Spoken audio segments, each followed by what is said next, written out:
যখন মানুষ ক্ষমতা পেয়ে যায় তখন আসলে জনগণকেই ভুলে যায়। আমাদের উপরে পুলিশ হামলা করতে, লাঠিচার্জ করতে, টিয়ার শেল নিক্ষেপ করতে, আমার ভাইদের, আমাদের সহযোদ্ধাদের উপরে।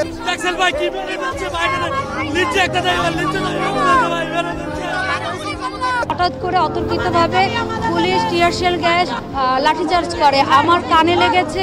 সবকিছু সিন্ডিকেট চলতেছে একবারে হাইভাই মনে এই দেশের মাঝে, কিন্তু এটা কোয়ার মানুষ নাই, পূজার মানুষ নাই, দেয়ার মানুষ নাই। ডক্টর ইউনূস বর্তমান সরকার এই দেশ চালাতে পারবে না।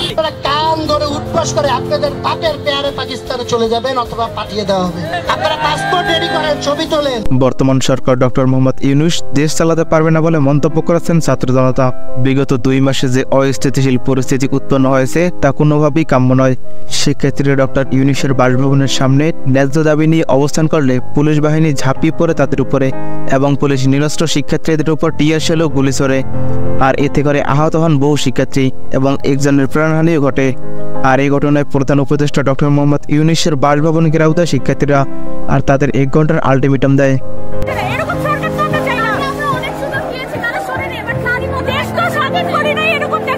যারা গিয়ে উপদেষ্টা হয়েছেন, মন্ত্রী হয়েছেন, তাদের বিচারও কিন্তু একদিন এই বাংলাদেশে হবে।